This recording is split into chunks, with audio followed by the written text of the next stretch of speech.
Menu சேனலுக்கு உங்கள் அனைவரையும் அன்போடு வரவேற்கிறேன். இன்னைக்கு நம்ம கிச்சன்ல ரொம்ப ஈஸி சிம்பிளான ரொம்ப டேஸ்டியான மேகி தாங்க பார்க்க போகிறோம். Sausage noodles. வாங்க, இந்த சாசேஜ் தான் யூஸ் பண்ணியிருக்கிறேன் நான் இன்னைக்கு. உங்களுக்கு என்ன வெஜிடேரியனா வெஜ் சாசேஜ், சிக்கன், பீஃப் எந்த சாசேஜ் வேணாலும் யூஸ் பண்ணிக்கலாம். இப்படி அந்த டென்னில் அந்த சால்ட் வாட்டரில் போட்டு வச்சுருப்பாங்க, அந்த சாசேஜ் தான் நான் யூஸ் பண்ணுறேன். அதை நல்லா பொடிசாக ஃபைனாக சாப் பண்ணிக்கோங்க. உங்களுக்கு என்ன சைஸில் வேணுமோ அந்த சைஸில் சாப் பண்ணிக்கோங்க. கொஞ்சம் சின்னதாக சாப் பண்ணிங்கன்னா ஈஸியாக வறுத்து எடுத்துக்கலாம். இல்லைன்னா இந்த ஃப்ரோசன் சாசேஜ் கூட கிடைக்கும், நீங்கள் அது கூட யூஸ் பண்ணிக்கலாம் வாங்கி. ஒன்ஸ் இன் ஆயில் சாசேஜ் சாப்பிட்றது இட்ஸ் ஃபைன்னு நினைக்கிறேன். சாசேஜ் எல்லாம் ஃபைனாக கட் பண்ணி எடுத்தாச்சு. ஸோ இப்போ மேகி நூடுல்ஸ் வச்சு அதை பண்ண போகிறோம். 3 மேகி நூடுல்ஸ், கட் பண்ண சாசேஜ், பொடியாக நறுக்கிற ஒரு பெரிய வெங்காயம், 2 முட்டை, ஒரு ஹாஃப் ரெட் கேப்சிகம், ஒரு தக்காளி, கொஞ்சமாக பொடியாக நறுக்கின இஞ்சி, பூண்டு, பச்சை மிளகா, கேரட் அண்ட் பீன்ஸ், ஒரு 5 பீன்ஸ், ஒரு கேரட்.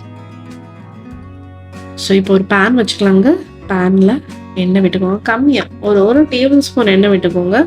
அது இந்த சாசேஜ் ஜஸ்ட் நம்ம ஃப்ரை பண்ணி எடுக்க போகிறோம். இந்த சாசேஜை அந்த எண்ணெயில் கொஞ்சம் நல்லா பொரிச்சு எடுக்க போகிறோங்க நிதானமாக. இது சிக்கன் சாசேஜ்ன்றதுனால 1 டீஸ்பூன் இஞ்சி பூண்டு விழுது, 1 டீஸ்பூன் சில்லி பவுடர் ஆட் பண்ணிக்கிறேன். அதை எல்லாத்தையும் சேர்த்து நல்லா பரட்டி எடுத்துக்கோங்க. ரொம்ப ஹை ஃப்ளேமில் வைக்காதீங்க, கொஞ்சம் தீஞ்சு போயிடும். ஏன்னா அந்த மசாலா இந்த இஞ்சி பூண்டு விழுதெல்லாம் நம்ம கம்மியாக எண்ணெய் சேர்த்துருக்கறனால கொஞ்சம் சிம்லே வச்சு நல்லா நிதானமாக பொரிச்சு எடுங்க. இது குக் ஆயிடுச்சுன்னா டொப்னு சத்தம் வரும். இப்போ நீங்கள் எடுத்துடலாம். நீங்கள் ஒரு நாள் கண்டிப்பாக ட்ரை பண்ணி பாருங்கள். சாசேஜ்லாம் போட்டு யாரும் இது வரைக்கும் நூடுல்ஸ் ட்ரை பண்ணலான்னா கண்டிப்பாக ட்ரை பண்ணி பாருங்கள். அதே பேனில் கூட கொஞ்சம் எண்ணெய் விட்டு 2 முட்டையும் வறுத்து எடுத்துக்கலாம். நீங்கள் என்னடா சாசேஜும் போடுறா, முட்டையும் போடுறா, வெஜிடபிள்ஸும் போடுறா அப்படின்னா நீங்கள் ஏதாவது ஒன்று ஸ்கிப் பண்ணிக்கோங்க. முட்டை வேண்டாம்னா முட்டை ஸ்கிப் பண்ணிக்கோங்க. ஸோ அந்த முட்டையில் அதுக்கு தேவையான அளவு உப்பு அண்ட் கொஞ்சமாக மிளகு தூள் தூவிக்கலாம். நூடுல்ஸில் ஆல்ரெடி உப்பு இருக்குங்க, அதனால் உப்பு பார்த்து சேர்த்துக்கோங்க. முட்டையை நல்லா வறுத்துட்டு அதை ஒரு பவுலில் தனியாக எடுத்து வச்சுக்கலாம். ஸோ முட்டை வறுத்ததுனால அந்த சட்டியை நல்லா டிஷ்யூ வச்சு தொடச்சிட்டு இன்னும் 1 டேபிள் ஸ்பூன் எண்ணெய் விட்டு, எண்ணெய் நல்லா சூடானதும் ஒரு பெரிய பூண்டை பொடியை நறுக்கி வச்சுருக்கேன். ஒரு 1/4 இன்ச் இஞ்சி அண்ட் ஒரே ஒரு பச்சை மிளகா எல்லாத்தையும் பொடியை நறுக்கி சேர்த்துக்கோங்க. இது கொஞ்சம் எண்ணெயில் கொஞ்சம் பொரியட்டும். அது கூடவே ஒரு பெரிய வெங்காயம் பொடியை நறுக்கி வச்சிருக்குது, அதையும் சேர்த்துட்டு இந்த வெங்காயம் லேசாக சூடானா போதும், லைட்டாக வதங்கினா போதும். அது கூடவே பீன்ஸ் அண்ட் கேரட் பொடியாக நறுக்கி வச்சிருக்குது. நூடுல்ஸ் தானே, அதனால ரொம்ப குக் ஆகணும்ன்ற அவசியம் இல்லை. இந்த வெஜிடபிள்ஸ் குக் ஆகிறதுக்கு தேவையான அளவு உப்பு சேர்த்துக்கோங்க. நாங்கள் எப்போவுமே வழக்கமாக நூடுல்ஸ் பண்ணும்போது வெஜிடபிள்ஸ் சேர்க்காம சாப்பிட்றதே இல்லை, அதனால ஒன்ஸ் இன் ஆயில் நூடுல்ஸ் சாப்பிட்டு போனாங்க. கொஞ்சம் இந்த கேரட்டும் பீன்ஸும் குக் ஆகட்டும். அது கூடவே ஒரு தக்காளியை சாப் பண்ணி அதையும் சேர்த்துக்கோங்க. நல்லா எல்லாரோடையும் சேர்ந்து நல்லா குக் ஆயிடுச்சுங்க, உடஞ்சிடுச்சு தக்காளி. இப்போ ரெட் கேப்சிகம், பெல் பெப்பர்னு சொல்லலாம், அதில் ஒரு ஹாஃப், இல்லைன்னா 1/4. ரொம்ப பெருசாக இருந்ததுன்னா 1/4 போடுங்க, ரொம்ப குட்டியாக இருந்ததுன்னா ஒரு ஹாஃப் சேர்த்துக்கோங்க. அதையும் சேர்த்து இதோட குக் பண்ணிடலாம். இப்போ இதுக்கு தேவையான அளவு தண்ணி, நூடுல்ஸ் வேக வைக்கிறதுக்கு தேவையான அளவு தண்ணி, சரிங்களா? அதுலேயே நம்ம மேகி மசாலா கொடுத்துருப்பாங்கல்ல, அதையும் சேர்த்துக்கலாங்க.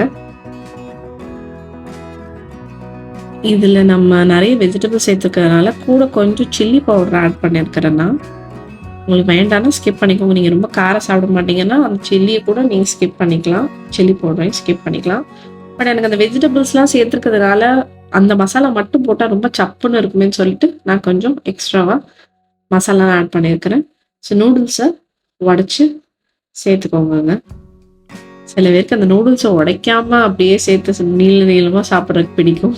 உங்களுக்கு எப்படி விருப்பமோ அப்படி சேர்த்துக்கோங்க. தண்ணி கொஞ்சம் ரொம்ப கம்மியாக இருக்குதுன்னு நினைக்கிறேன். அதே சமயத்தில் நூடுல்ஸ் பண்ணும்போது ரொம்ப ஜாஸ்தியும் தண்ணி விட்டுறாதீங்க. அது ரொம்ப ஓவர் குக் ஆகி நூடுல்ஸோட சைஸ்லாம் ரொம்ப டபுள் ஆகிடும். அப்படி இருந்தாலும் பெருசாக நல்லா இருக்காது. ரொம்ப கம்மியான அளவு, ஓரளவுக்கு அது குக் ஆகிற அளவுக்கு தண்ணி விட்டுட்டு அப்படியே மூடி போட்டு கொஞ்சம் குக் பண்ணி எடுக்கிற மாதிரி பார்த்துக்கோங்க. அந்த மாதிரி பண்ணி பாருங்கள், நூடுல்ஸ் ரொம்ப டேஸ்டியாக கிடைக்கும். ஸோ இந்த சாசேஜ் நூடுல்ஸை கண்டிப்பாக ட்ரை பண்ணி பார்த்துட்டு உங்கள் ஃப்ரெண்ட்ஸ் அண்ட் ஃபேமிலியோட ஷேர் பண்ணுங்கள், கமெண்ட் பண்ணுங்கள். தமிழ் மெனு சேனலை சப்ஸ்கிரைப் பண்ண மறந்துடாதீங்க. ஸோ கம்மியாக தண்ணி விட்டு இந்த நூடுல்ஸ் ட்ரை பண்ணி பாருங்கள். ஸோ செகண்ட் டைம் இந்த மாதிரிலாம் கொஞ்சம் கொஞ்சம் ஆட் பண்ணும்போது கொதிக்கிற தண்ணி சேர்த்துக்கோங்க, பச்சை தண்ணி சேர்க்காதீங்க. ஸோ கிட்டத்தட்ட நூடுல்ஸ் ரெடி ஆயிடுச்சுங்க. நம்ம கம்மியாக தண்ணி விட்டுருக்கிறதுனால மூடி போட்டு போட்டு குக் பண்ணுறோம். ஓரளவுக்கு ஒருவேளை நீங்கள் நிறைய தண்ணி விட்டு கொதிக்க வச்சு ஓரளவுக்கு நிறைய தண்ணி விட்டு பண்ணிட்டீங்கன்னா மூடிலாம் போட்டுலாம் பண்ண வேண்டாம். ஸோ இந்த சமயத்தில் நம்ம குக் பண்ணி எடுத்து வச்சிருக்க சாசேஜ் அண்ட் முட்டை இது எல்லாத்தையும் ஆட் பண்ணிக்கலாம். ஸோ ரியலி நியூட்ரிஷியஸான ஒரு மேகி நூடுல்ஸாக மாற்றி தந்துருக்குறோம். முட்டையில் ப்ரோட்டீன் நிறையா இருக்குது, வெஜிடபிள்ஸில் ஃபைபர் நிறையா இருக்குது. So protein and fibre rich noodles, sausage noodles பண்ணியிருக்கிறோம். ஸோ இதோட கொஞ்சம் கொத்தமல்லி தூவி மூடி போட்டுட்டு லேசாக பரட்டிட்டு சர்வ் பண்ணிங்கன்னா ரொம்ப பிரமாதமாக எம்மியான ஒரு நூடுல்ஸுங்க. என்னடா மேகி அன்ஹெல்தி அப்படிலாம் நினைக்காதீங்க. இந்த மாதிரி ஹெல்த்தியாக பண்ணி சாப்பிடுங்க, உங்களுக்கு கண்டிப்பாக பிடிக்கும். அந்த சாசேஜ் முட்டைலாம் போட்டு ரொம்ப பிரமாதமாக இருக்குது. நீங்களும் ட்ரை பண்ணி பாருங்கள். மீண்டும் சந்திப்போம். நீங்களும் சமைக்கலாம்.